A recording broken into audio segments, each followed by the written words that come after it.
Ashwin, career guidance expert. JEE மெயின்ஸோட result வந்து ஜனவரி செஷனில் எவ்வளோ பேர் வாங்கியிருந்தாங்க, அதே மாதிரி இப்போது வரக்கூடிய செப்டம்பரில் வந்து எவ்வளோ பேர் வாங்க போகிறாங்க அப்படிங்கிறது இப்போ பார்க்கலாம்.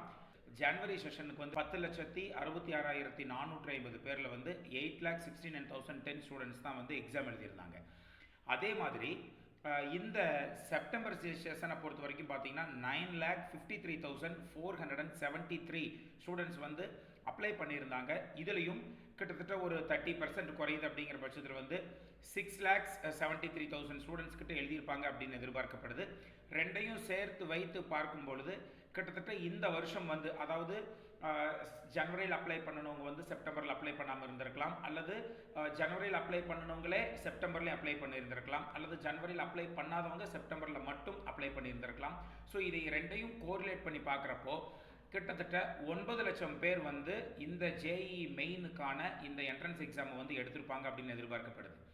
இந்த 9 லேக் ஸ்டூடெண்ட்ஸுக்கான ரிசல்ட் வந்து இன்று 11th செப்டம்பர் வந்து மேக்ஸிமம் விடுறதுக்கான வாய்ப்புகள் இருக்குது.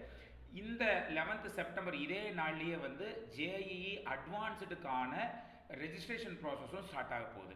இந்த ரெஜிஸ்ட்ரேஷன் ப்ராசஸ் எப்படி ஸ்டார்ட் ஆகும், யாருக்கெல்லாம் இந்த வாய்ப்பு கிடைக்கும், அதாவது ஐஐடியில் சேரக்கூடிய வாய்ப்பு வந்து ஜேஇஇ அட்வான்ஸ்டு எழுதினா தான் கிடைக்கும். இதுக்கான வாய்ப்புகள் வந்து யாருக்கெல்லாம் கிடைக்கும் அப்படின்னு பார்த்தீங்கன்னா, ஜேஇஇ ரேங்க்ல வந்து 2,45,000 ரேங்கிங் முன்னாடி வந்திருக்கணும். இது வந்து ஓவரால் ரேங்கிங்கில் 2,45,000 கேட்டால் அப்படி கிடையாது.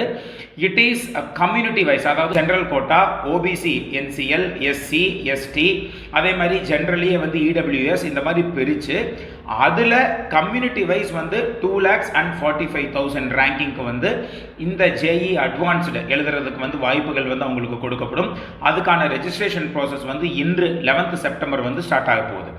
இதுக்கான ப்ராசஸ் இது முடிஞ்சதுக்கப்புறம் ஜேஇ அட்வான்ஸ்டு வந்து பார்த்தீங்க அப்படின்னா வந்து செப்டம்பர் 27th கண்டக்ட் பண்ணுறோம் அப்படின்னு சொல்லியிருக்கிறாங்க. செப்டம்பர் 27th முடிஞ்சதுக்கப்புறம் வந்து அக்டோபர் 5th அன்னைக்கு வந்து ஜேஇஇ அட்வான்ஸ்டுக்கான ரிசல்ட் வந்து விடப்படும் அப்படின்னு சொல்லி அத்தன்டிகேட்டடாக வந்து அறிவிச்சிருக்கிறாங்க. அக்டோபர் 5th ரிசல்ட் வந்து அடுத்த நாளே பார்த்தீங்கன்னா அக்டோபர் 6th வந்து சாய்ஸ் ஃபில்லிங், ஜோசா கவுன்சிலிங் வந்து ஜாயிண்ட் சீட் அலோகேஷன் அத்தாரிட்டின்னு சொல்லக்கூடிய இந்த ஜோசா கவுன்சிலிங்கான சாய்ஸ் ஃபில்லிங் ஸ்லாட் வந்து ஓப்பன் ஆகிருது. ஸோ ஆட்டோமேட்டிக்காக வந்து students will be asked to fill their choices. October 6ஆம் தேதியிலிருந்து அக்டோபர் 11ஆம் தேதி வரைக்கும் இந்த சாய்ஸ் ஃபில்லிங் வந்து உங்களுக்கு பண்ண சொல்கிறாங்க. இது வந்து டென்டேட்டிவ் சாய்ஸ் ஃபில்லிங்காக தான் உங்களுக்கு போக போகுது. ஸோ அக்டோபர் 11ஆம் தேதி வரைக்கும் யாரெல்லாம் சாய்ஸ் ஃபில் பண்ணியிருக்கிறாங்களோ அவங்களுக்கு அக்டோபர் 12ஆம் தேதி வரைக்கும் display of mark seat allocation, mark seat allocation 1, அதாவது வந்து நீங்கள் எப்படி சாய்ஸ் ஃபில் பண்ணியிருக்கிறீங்களோ இந்த காலேஜ் உங்களுக்கு கிடைத்தாலும் கிடைக்கலாம், அல்லது இந்த காலேஜ் தான் உங்களுக்கு கிடைக்க போகுது அப்படிங்கிற ஒரு மார்க் சீட் அலோகேஷன் வந்து உங்களுக்கு அக்டோபர் 12ஆம் தேதி அன்னைக்கு அலோகேட் பண்ணி கொடுப்பாங்க. மறுபடியும் அக்டோபர் 12ஆம் தேதி அன்னைக்கு உங்களுக்கு கொஞ்சம் தெரிஞ்சிருக்கும், ஓ இந்த சீட்ஸை நம்மளுக்கு கிடைக்கிறதுக்கு வாய்ப்பு இருக்குதுன்னு தெரிஞ்சுக்கிட்டு மறுபடியும் அந்த சாய்ஸ் ஃபில்லிங் ப்ராசஸ் வந்து எண்ட் ஆகாது. அக்டோபர் 15ஆம் தேதி வரைக்கும் உங்களுக்கு அந்த சாய்ஸ் ஃபில்லிங் போயிட்டே இருக்கும். அதில் நான் சொன்னது அக்டோபர் 6லிருந்து அக்டோபர் 11 வரைக்கும் யாரெல்லாம் சாய்ஸ் ஃபில் பண்ணி முடிச்சிருக்கிறீங்களோ அவங்களுக்கு மட்டும்தான் இந்த மார்க் சீட் அலோகேஷன் கொடுப்பாங்க. மறுபடியும் மார்க் சீட் அலோகேஷன் 1 வந்து உங்களுக்கு சாட்டிஸ்ஃபை இல்லை, நாம் இன்னும் கொஞ்சம் சாய்ஸ் ஃபில்ல சேஞ்ச் பண்ணலாம்னு நினச்சிங்கன்னா அக்டோபர் 13ஆம் தேதி மறுபடியும் நீங்கள் சேஞ்ச் பண்ணினீங்க அப்படிங்கிற பட்சத்தில் அக்டோபர் 14ஆம் தேதி மறுபடியும் ஒரு மார்க் சீட் அலோகேஷன் வந்து ஜோசா வந்து உங்களுக்கு கொடுக்குறாங்க.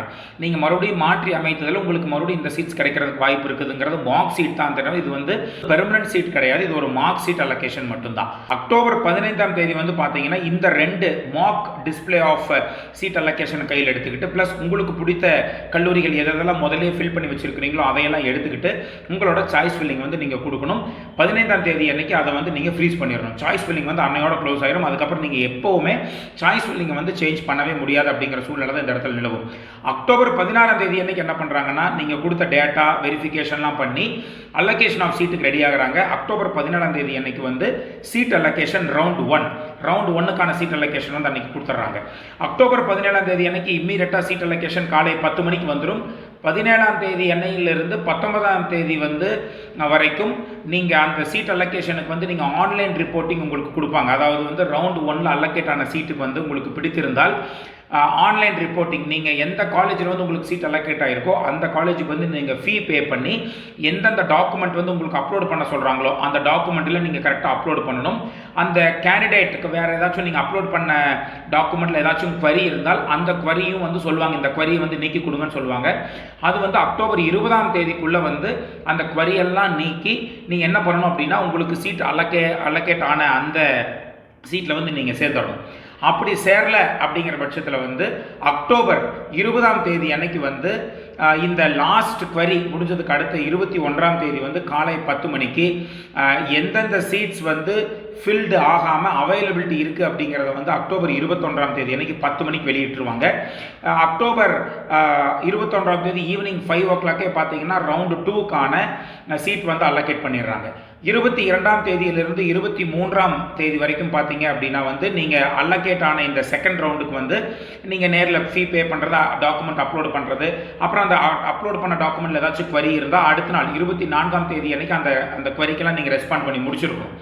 அப்புறம் இப்போ இந்த 2வது ரவுண்ட் வர்றப்போ ஒரு விஷயத்தை கொடுக்குறாங்க. அது என்னன்னு பார்த்தீங்கன்னா அக்டோபர் 22ஆம் தேதியிலிருந்து 24ஆம் தேதி வரைக்கும் ஒருவேளை 2 ரவுண்டை பார்த்தாச்சு, ஃபர்ஸ்ட் ரவுண்ட் முடிஞ்சதுக்கப்புறம் நீங்கள் வித்ட்ரா பண்ண முடியாது, 2வது ரவுண்டு முடிச்சதுக்கப்புறம் தான் நீங்கள் வித்ட்ரா சீட் கொடுக்கணும். எனக்கு சீட்டும் வேண்டாம், அதே சமயத்தில் வந்து எனக்கு இன்னும் ஃபர்தராக வந்து நான் சீட் அலோகேஷன் ப்ராசஸ்க்கு நாங்கள் போக விரும்பலைன்னு சொல்லிட்டு எக்ஸிட் ரவுண்டு கேட்பாங்க.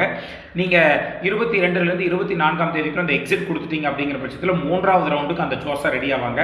அக்டோபர் 26ஆம் தேதி அன்னைக்கு காலையில் 10 மணிக்கு 2வது ரவுண்டின் முடிவில் என்னென்ன சீட்ஸ் வந்து மிச்சம் இருக்குது அப்படின்னு பார்த்துட்டு டிஸ்பிளே ஆஃப் சீட்ஸ் பண்ணுவாங்க. அப்புறம் சீட் அலோகேஷன் வந்து அன்னைக்கு ஈவினிங் 5 மணிக்கு பண்ணுவாங்க.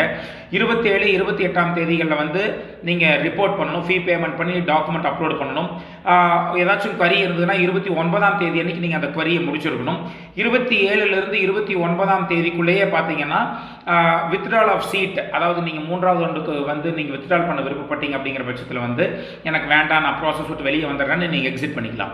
அக்டோபர் 30ஆம் தேதி அன்னைக்கு காலையில் 10 மணிக்கு மறுபடியும் சீட் 4 அலோகேஷன் ரவுண்டுக்கு ரெடி ஆவாங்க. என்னென்ன சீட்ஸ் அவைலபிலிட்டி இருக்குன்னு காமிப்பாங்க. மறுபடியும் ஈவினிங் 5 மணிக்கு வந்து சீட் அலோகேஷன் ஆகும். அக்டோபர் 31 மற்றும் நவம்பர் 1ஆம் தேதி வந்து நீங்கள் ரிப்போர்ட் பண்ணணும். நவம்பர் 2ஆம் தேதி அன்னைக்கு பார்த்தீங்கன்னா query இருந்ததுன்னா நீங்கள் ஏதாச்சும் ரெடி பண்ணிடணும். அதே சமயத்தில் அக்டோபர் 31லிருந்து 2ஆம் தேதிக்குள்ளே நீங்கள் வெளியே வரது withdrawal of seat, exit from seat allocation process, நீங்கள் வேண்டாம்னாங்க 4வது ரவுண்ட்லேருந்து வெளியே வந்துக்கலாம். அந்த கவுன்சிலிங் ப்ராசஸ்லேருந்து நீங்கள் வெளியே வந்துக்கலாம். நவம்பர் 3ஆம் தேதி மறுபடியும் 5வது ரவுண்டுக்கு ரெடி ஆகிற ஜோஸா 10 மணிக்கு வந்து எந்தெந்த சீட்ஸ் வந்து அவைலபிலிட்டின்னு போடுறாங்க. அன்னைக்கு ஈவினிங் 5 மணிக்கே வந்து எந்தெந்த சீட்ஸ் வந்து உங்களுக்கு அலோகேட் ஆகிருக்கு 5th ரவுண்ட் சீட் அலோகேட் பண்ணுறாங்க. அதே மாதிரி நவம்பர் 4 மற்றும் 5ஆம் தேதியில் வந்து ஆன்லைன் ரிப்போர்ட்டிங், 6ஆம் தேதி வந்து லாஸ்ட் query, மறுபடியும் அடுத்து வந்து பார்த்தீங்கன்னா லாஸ்ட் ரவுண்டு வந்துடும். லாஸ்ட் ரவுண்டு பொறுத்த வரைக்கும் பார்த்தீங்கன்னா உங்களுக்கு நவம்பர் 7ஆம் தேதி அன்னைக்கு வந்து சீட் அலோகேஷன் பண்ணுறாங்க. அதாவது ஐஐடிஸுக்கு ஃபைனல் ரவுண்டு, என்ஐடிஸ், IIITs, CFTIக்கு வந்து மறுபடியும் ஒரு ரவுண்ட் வரும். சிசாப் அப்படின்னு ரவுண்ட் வைப்பாங்க. சென்ட்ரல் சீட் அலோகேஷன் போர்டு அது வந்து பண்ணுறாங்க. இந்த வருஷம் வந்து National Institute of Technology Allahabad வந்து இந்த சிசாப் எடுத்துகிட்டு போகிறாங்க. போன வருஷம் வந்து திருச்சிராப்பள்ளி எடுத்துகிட்டு போனாங்க. ஸோ இந்த சிசாப் ரவுண்ட் அப்படிங்கிறது என்ன அப்படின்னு பார்த்தீங்கன்னா 6வது ரவுண்ட், அதாவது ஃபைனல் ரவுண்ட். ஐஐடிஸ் இதோட முடிஞ்சு போயிடும். சிசாப் ரவுண்ட் அப்படிங்கிறது வந்து ஐஐடிஸ்க்கு கிடையாது. நவம்பர் 7ஆம் தேதி வந்து 6வது ரவுண்ட் அலோகேட் ஆயிடுச்சுன்னா 8ஆம் தேதி வந்து நீங்கள் ஆன்லைன் ரிப்போர்ட் பண்ணியிருக்கணும்.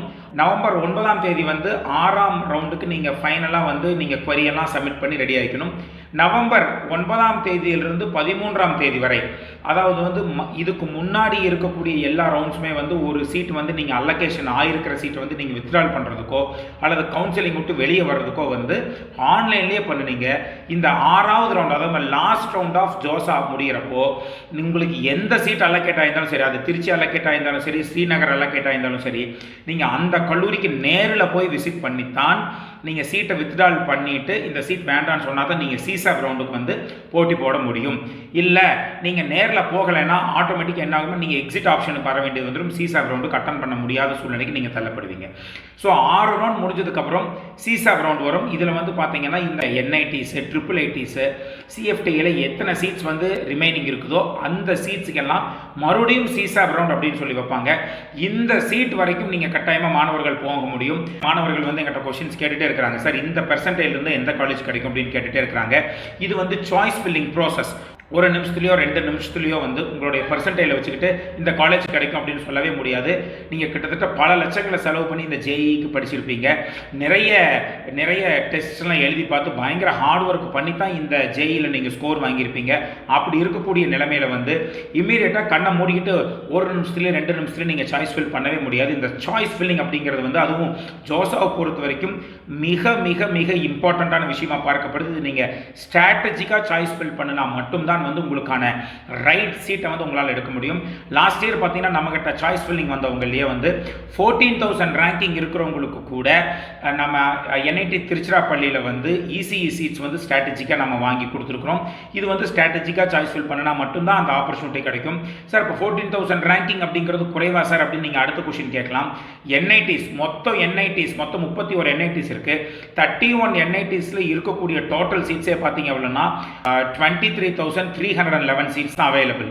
இந்த என்ஐடிஸ் பொறுத்த வரைக்கும் பாதி சீட் வந்து ஹோம் ஸ்டேட் கோட்டாக்கு போயிடும், பாதி சீட் வந்து அதர் ஸ்டேட் கோட்டாக்கு போயிடும். அப்போது ஜென்ரலாக ஒரு மாணவன் மொத்த சீட்டுக்கு எவ்வளோக்கு போட்டி போட முடியுமோ ஹாஃப் ஆஃப் த சீட்டுக்கு தான் போட்டி போட முடியும். 10,600 சீட், அதாவது 10,600 சீட்ஸுக்கு தான் ஒரு மாணவன் போட்டி போடணும் அப்படிங்கிற நிலைமையில், அதுவும் நம்பர் 1 என்ஐடிஸ்ன்னு சொல்லப்படக்கூடிய நேஷனல் இன்ஸ்டியூட் ஆஃப் டெக்னாலஜி திருச்சிராப்பள்ளியில் 14,000 ரேங்கிங் தோற்றம் இருக்கக்கூடிய ஒரு மாணவர்களுக்கு வந்து அது ஈஸி சீட் வாங்கி கொடுத்துருக்குறோம் அப்படின்னா வந்து இது ஸ்ட்ராட்டஜிக்காக சாய்ஸ் ஃபில் பண்ணால் மட்டும்தான் முடியும். அதனால் மாணவர்கள் வந்து ரேங்க் லிஸ்ட் தான் ரொம்ப ரொம்ப இம்பார்ட்டன்ட். ரேங்க் லிஸ்ட் பொறுத்த வரைக்கும் பார்த்தீங்கன்னா ஜென்ரல் ரேங்க்னு ஒன்று கொடுப்பாங்க, உங்களோட கம்யூனிட்டி ரேங்க்னு ஒன்று கொடுப்பாங்க. அதை வச்சு தான் நம்ம டிசைட் பண்ண முடியும் எந்த சீட் வந்து உங்களுக்கு கிடைக்கிறதுக்கு வாய்ப்புகள் இருக்குது. எந்த மாதிரி ஸ்ட்ராட்டஜிக்காக சாய்ஸ் ஃபில் பண்ணணும்னா உங்களுக்கு சூப்பரான காலேஜில் சீட் கிடைக்கும் அப்படிங்கிறது தெளிவான சாய்ஸ் ஃபில்லிங் மூலமாக தான் பண்ண முடியும். ஹோப் இந்த அகாடமிக் கேலண்டர் ஆஃப் ஜோசா உங்களுக்கு ரொம்ப யூஸ்ஃபுல்லாக இருக்குன்னு நினைக்கிறேன். Let us come with another one information video. Until then, it's bye from Ashwin.